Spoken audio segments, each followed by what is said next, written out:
My name's Christine Francis Barta, and I'm the owner of Carmen and Ginger. And I started selling online a few years ago when I had lost a full-time job, and I opened an Etsy shop. And after that, I went back to work full-time, and just wasn't enjoying it as much. I had a 2-hour commute every day. I was working in a cubicle, and the opportunity to open a space in downtown Providence came up, and I decided to quit my job and open a retail store and take a risk. So that's how I got started here. So the arcade is the oldest shopping mall in America. It was opened in 1828. And it operated, I think, pretty continuously until they did shut it down for a few years in 2008 to sort of revitalize it. So they reopened it just at the end of last year with all retail and restaurants and services on the first level and residences on the upper 2 levels. I lived in Providence off and on for the past probably 15 years. The shop opened on Black Friday last year.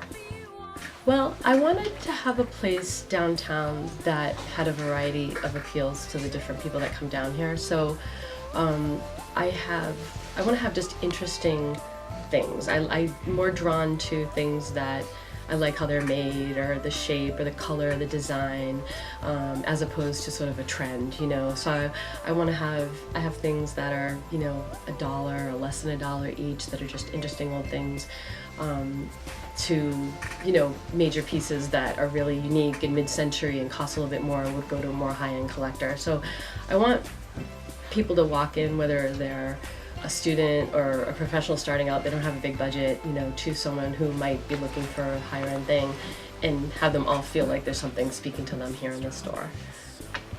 We don't just specialize in one thing here. We have a variety of items all the time.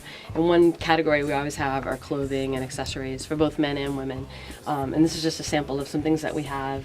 We've got some 80s dresses. This is a piece that's actually not vintage. It's a fossil bag, but it's has a great vintage look to it, and it's far less expensive than it would be to buy new.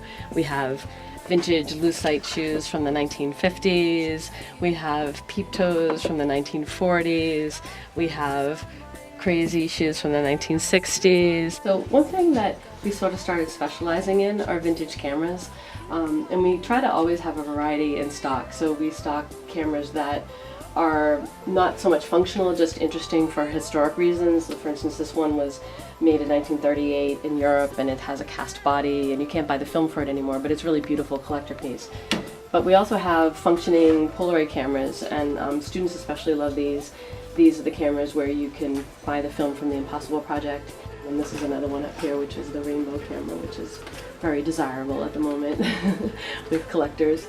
I started the Urban Vintage Bazaar, I think 3 years ago. I worked with Brown Student Services and set up a show in the multi-purpose room.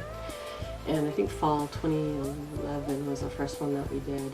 And it went really well because, you know, it was right on campus, students could walk right in the door, and it was open to the public, so everyone loved it. We did it the next fall as well, and then Fashion at Brown contacted us and said, hey, you know, we do a fashion show every spring, would you want to do a fashion focused one? So last spring we did the first Urban Vintage Bazaar focused on fashion, in conjunction with Fashion Week, and it was great. It was really a lot of fun. It was a crazy weekend. It was the same weekend as the marathon, and it was insane. But we're planning to do it again this time. Last year we did it at the kickoff weekend for Fashion Week. This year we'll do it on the Saturday at the end of Fashion Week.